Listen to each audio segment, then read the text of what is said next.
Hello again, and welcome to Winning with the Wrangler at Dick Powell's Leadership Corner, brought to you by Earth, Wind, Fire, Water Training and Development, where our passion is building leaders of today and tomorrow. Leaders, I have to tell you that, today we're going to look at something I believe is going to, maybe just shake you up just a little bit, because it seems to be happening more than I would like to see it. I've entitled this section, How to Break Up a Team. Now that sounds pretty, negative, doesn't it? The problem is, or the opportunity should be, it seems that many times leaders do this without knowing they're doing it. And that's where we want to have a discussion today. So when we talk about this thing of breaking up a team, I have to tell you, it really digs deep. And that's why when we talk about these things here on Earth, Wind, Fire, Water Training Development, Leadership Wrangler, we always start off with this disclaimer that I gather information from many different places and many different people. And so if you hear yourself in our conversation, please remember, it is not all about you. So let's get started. This first piece that I'm going to talk about on, the topic of how to break up a team, which is something we don't want to do, by the way, is going to be the topic of communication. You see, the very best way for any team to fail, quite honestly, is lack of communication between all the parties involved.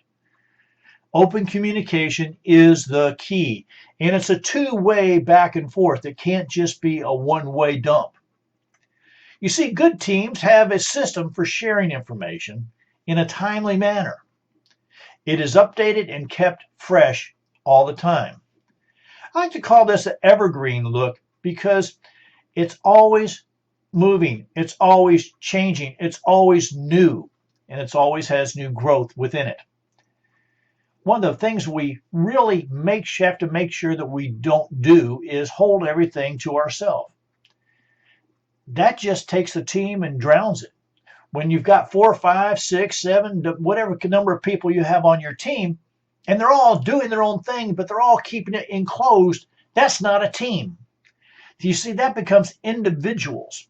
And when individuals work on separate opportunities, that's exactly what happens, and nothing really gets accomplished.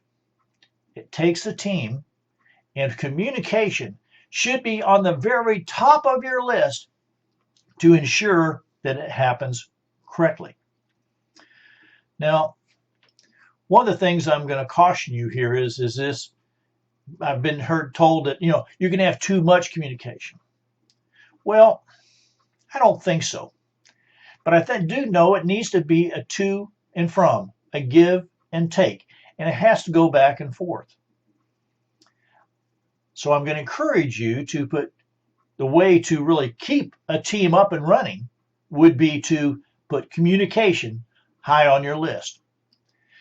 Both in person, face to face, whether it's, across the internet, what it is, but it needs to be there. Okay? Communication.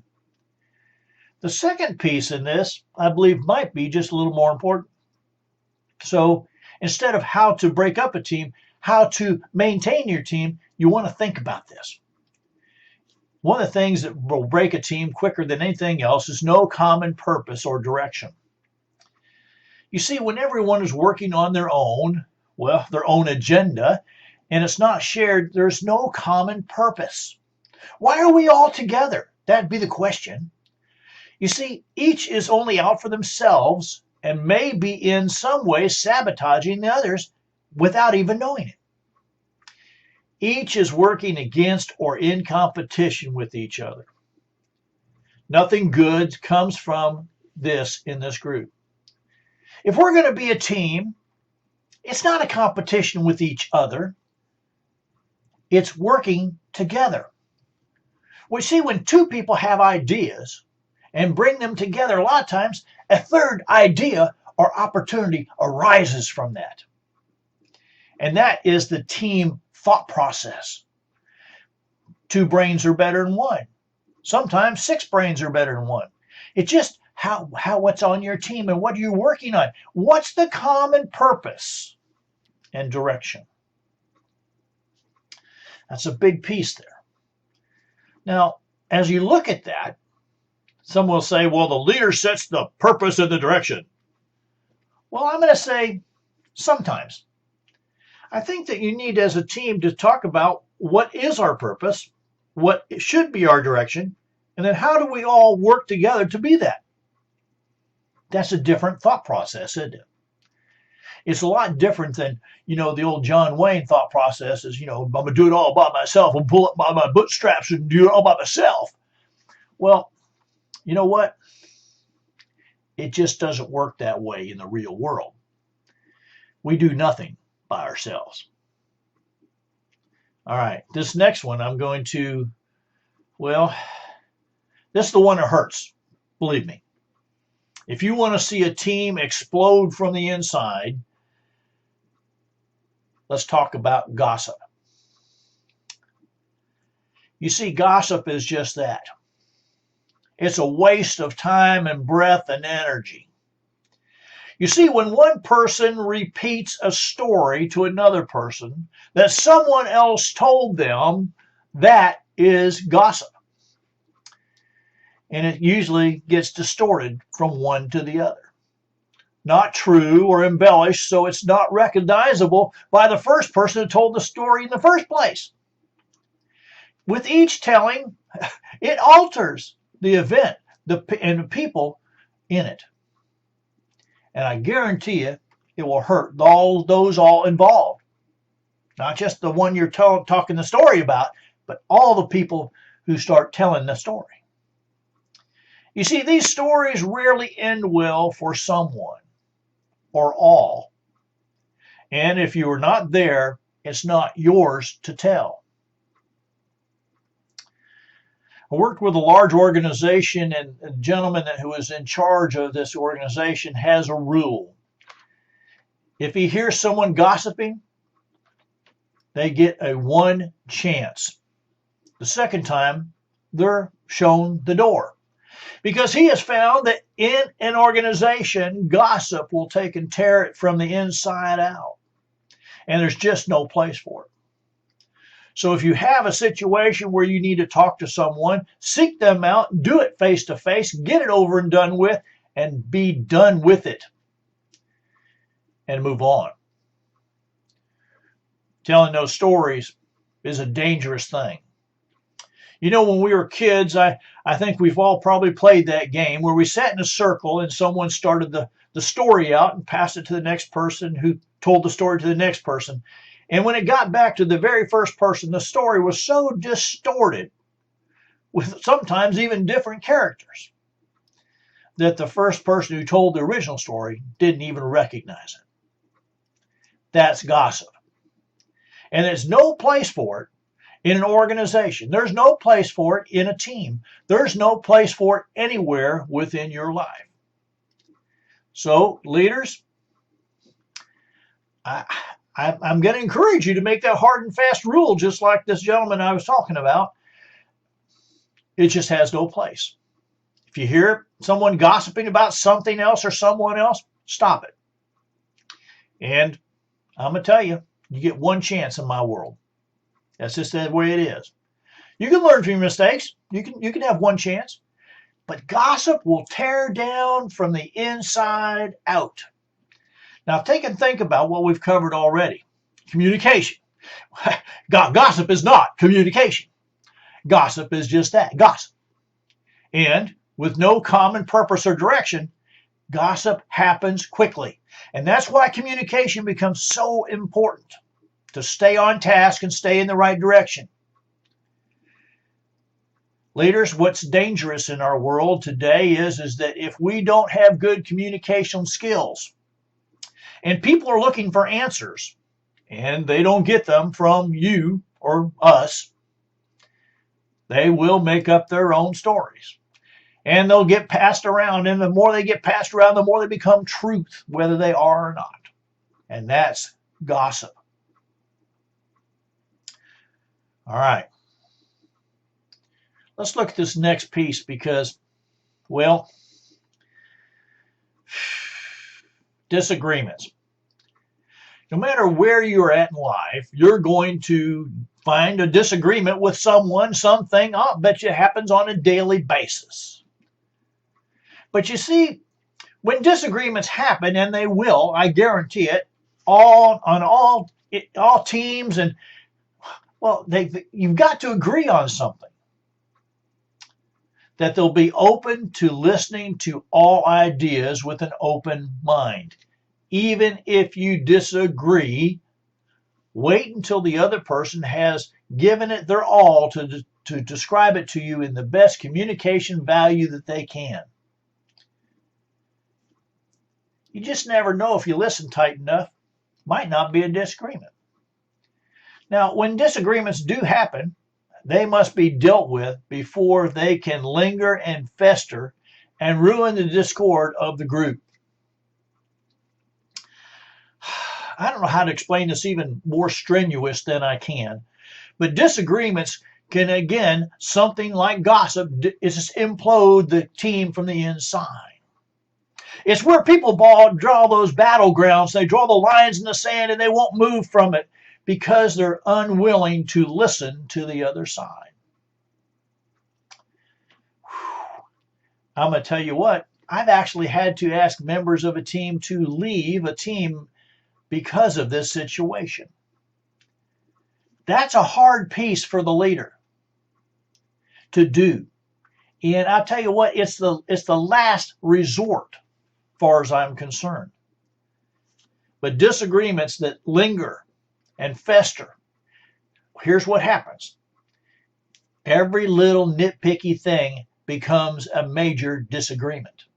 Even though the real disagreement happened long ago, months, it had been left to linger and fester and was not taken care of. That is the danger zone here. And I encourage you to get it done and over with. The agreement between everyone, though, is to listen intently, take some notes, really let the other person get it all out before you say, "Oh, I'm not going to do that." Well, why not? What's your side of the story? And then both sides need to listen and solve the disagreement. It might come down to agree to disagree and move on. You see, even that's a better zone. It's not something I really care for, but it's a better zone than two people drawing a line in the sand and refusing to take a step over it. Now, I want you to think about where we've talked about. We've talked about how to break up a team. We've talked about communication and the importance of it. We've talked about no common purpose or direction. We've talked about gossip, and we've talked about disagreements. This last piece or portion is even harder for me to talk about. Because on a team, there's something that just can't be tolerated, and that's incompetence. You see, sometimes we sanction incompetence. And that's when we look the other way and hope it does not happen again. When you see things that happen, you must do something. You can't just let everything slide. Now, my grandma, she always said this: if you don't want it to become a habit, don't let them get away with it the first time. And I have to tell you, when we were raising our kids and our grandmothers were around, and this was something they were telling us all the time, I look back into my business life and how I had really sanctioned some incompetence over and over because I felt bad for the person. They had a family. They had something going on. You know, I always made up these, well, I'm going to tell you what, as a leader, I made up excuses on why they should stay on the team instead of inviting them to go to another team or maybe out the door. In order to take and break up the whole team, incompetence will destroy the whole team. Can you take and make that happen? I'm going to tell you this, though. Incompetence is a tumor that left unchecked, will grow to the whole team. Why? Well, because people do what people see, and people repeat what people hear. I bet I've said that about a bajillion times. And in leadership, this thing of sanction and confidence really starts to tear away the whole team, and then it will start tearing away the whole organization. Now, I've tried my best here today to take a negative subject, how to break up a team, and really tell you how to build an exciting working team. So if you're going to build a working team and you're going to make it sure it works and continues, number one, communicate. Open, honest communication back and forth all around. More is better than none. Make sure that you have a common purpose and direction that you all are working towards and on. Ensure that no gossip will be tolerated. Make sure that disagreements, when they happen, are taken care of and solved quickly. And you're going to have to deal with this thing of incompetence and sanction incompetence. It won't be easy. It won't be sometimes fun. But I have to tell you that this is what we must do. So, how does this go on into our world? Well, I have to tell you that sometimes it's because we're ignored or invisible. I've often wondered when I'm in a meeting that I was invited to be at if I'm really invisible or just being ignored. If I bring up a suggestion or an opportunity, it seems ignored.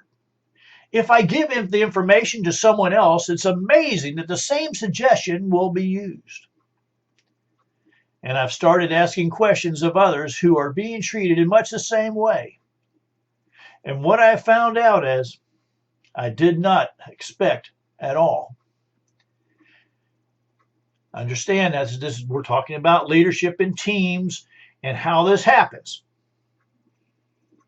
You see, I found out that prejudice comes in many different forms. One form is letters after or before someone's name. As an AA or BA or MS or PhD or CC or MD, or the list goes on and on and on and on. It amazes me that in today's world that we have these prejudices of someone with letters before or after their name instead of can this person do? What do they bring to the table? How do they work? All the different parts and pieces of being a team member in an organization. You see, you have to ask the question, why do we place so much on the education system or the name of the school when learning about the real individual can happen only by interacting with them? I've asked that question more than once at big board meetings of large organizations, both for-profit and nonprofit. And it amazes me how they sift down through the people's whether or not they have the knowledge or can do the job strictly by letters before or after their name. I stopped using them many years ago because I thought to myself, titles are just, who cares? I want to know if you're going to work in our organization, what are you bringing to the table? What do you have to offer? And can you do the job? I don't pay attention to other stuff. But that's me. But I've noticed in organizations, both profit and nonprofit, that this is a sticking point in today's world. This thing of letters behind or before your name. You see, what's crazy is, I want to ask you this question. Can the name of a school really make one person smarter than someone who is self-educated or experienced? Did you get that one? Are you asking yourself that question? Are you a top leader in the organization? Are you asking that question? Can the name of a school really make one person smarter than someone who is self-educated or experienced? You might want to write that one down, because I'm going to tell you what, it's going to come up all the time. You see, It seems the school of self-education is well looked down upon, as though knowledge or common sense only comes with a piece of paper to hang on the wall for others to look at. If you look at the wall behind me, there's none of those pieces of paper. I got a bunch of them, but there's not what's important. Yeah. What's important is Miss Robin's picture back there. That's pretty important. Some other things there on the wall. The thing is this. When I build teams, when I look for opportunities, or I go into companies and organizations that have asked for help, that's not something I look at. I look at what are their gifts and talents and what they're bringing to the table. But if you want to tear up your team, you want to tear up your organization, just strictly go by letters before and after names. It'll tear it up quick. You see, the letters before and after name are like the tail on a pig. Neither will tell you if bacon will be any good. It just doesn't matter. You see, as we as a country, well, we are.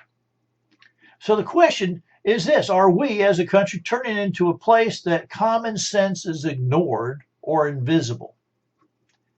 Do we kind of shuffle people off the side because of, well, they don't look smart, but they really are. They don't have letters before and after name. They don't sign their signature with all those fancy letters. You see, I'm going to share with you something that is a true fact. The people I have met that came up the hard way, so to speak, are smart, industrious, can take what they have and make it work. There are people who can solve problems because they have lived through them and have learned from theirs and others' mistakes. You see, they've got a lot to offer. Maybe it wasn't available for them to go to that fancy school, get that fancy title. So they self-educated. They worked hard. They went to work and they got it done. They took what they had and they made it work. Hopefully they've gotten to your location because you've seen that they can do what they say they've done. And it's not just something on a piece of paper. So I'm going to encourage you to look farther than their letters before and after their names. So I'm going to tell you this. So I'm going to say to all that are feeling ignored and invisible at times, ask yourself this question: are you investing in yourself, your time, your talent, your knowledge, your experiences in the wrong place with the wrong people? So the really question comes down to, are you on the wrong team? You see, this is where you have to make the decision. And leaders, I'm going to encourage you to, as you're looking through your teams and your organization, to really start thinking about the person, not the letters, but the person. And that's really what I've been encouraging today. When I talk about teams and building teams throughout the organization, both for profit and nonprofit, I have to tell you that we see over and over, Miss Robin and I, when we're asked in to work with them, the communication factor is the number one, and that's why we talked about it right off the bat.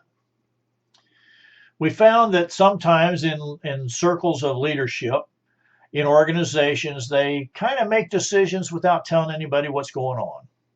Or in churches especially, decisions are made and the people in the pews are never included or talked to or even gotten any suggestions from. And when that happens, the majority of the people feel like they have been ignored and left out. When that happens, your team, I don't care how big it is or how small it is, what organization, for profit or nonprofit, will implode from the inside. Those stories that get told when questions don't get answered, well, they become more than gossip. They become truth throughout the group. And when that happens, it's going to be really hard to dial it back. So leaders, that's why I've talked to you today about this. You see, no matter where you think you're, how high you're going, you're always on a team. If you're the number one leader and you own the whole corporation, you are the number one. You're not there by yourself. And you're not going to stay there by yourself. It doesn't happen that way. You see, the workers on the floor making the product or making it happen, they're the ones who will always keep you there. So they need to know what's going on. They need to know how it's happening and why the decision was made, and is there going to be any more decisions made that they need to know about. So leaders, you need to really look at this thing of sanction and competence. Are the people that were chosen for this team, are the people within the team competent to do not only the job that they're asked to do, but are they competent to make sure that communication is flowing all around about everything, so that no gossip really gets turned on and those stories get told? Leaders, I'm going to encourage you to greatly know that disagreements will happen. You know, good golly, Miss Molly, it's going to happen. If we all agreed on everything, then, well, quite frankly, as Miss Robin would say, that'd be boring. But the difference is if we have a common goal, we have a common purpose or direction, those disagreements will become less and less because we're working towards something. And that's where we need to know how that happens. So what's the vision, the future picture? What's the mission, the purpose, or the calling? And that will direct us toward the strategy, our day-to-day plan. You see how these all things work together over and over. The thing about communication, the thing about common purpose, thing about, no gossip and taking care of disagreements and really looking out for this sanctioned incompetence. To really make sure that no one's being ignored, that you don't have this set of blinders that if there's not letters before or after their names, that they don't count. There's a lot of people in this world who's self-educated. And a very smart man once told me that the college education will get you a job, but self-education, can make you rich. What he meant by that is one, you'll have a job, and two, you'll always be enriching yourself so you can enrich others. You see, it's about the value that you can bring. And if you're ignoring these folks, if you're not seeing them for who they are, you're not really reaching out and encourage them to build on their gifts and talents, then we as leaders are falling down. And that's when our teams implode. That's when our organizations start to have full of gossip and start to implode. And ignoring people, good people, will let them have to make that decision that I asked before. All right, you have to add that they're going to be asking themselves, am I in the wrong place with the wrong people? Do I belong somewhere else? And that, my friends, is going to be a bigger discussion. Well, on behalf of myself, Dick Powell, and the whole Leadership Corner team, I want to say thank you for being a part of today's program. And if you have any questions or comments, hey, don't hesitate. Give us a call. 727-422-1833. Send me an email, dick@ewfw.org. Go to the website, www.ewfw.org. There's a place to leave me a message there. Now, my hope, I have to tell you that my hope and dream is that you've received a nugget of wisdom and guidance from today's program, that you can take this information and become a better leader. But I'm also hoping that you'll take this information and share it with those around you so they too can become better leaders. And that is my true hope. When you're ready to have us come out and do a leadership seminar at your location with your folks, get on our calendar as soon as you can. make sure that we can do it. We book up very quickly over the years, so give us a call, 727-422-1833. Go to the website, set your time and place. Well, until next time, TW the Wrangler, ride hard, ride fast.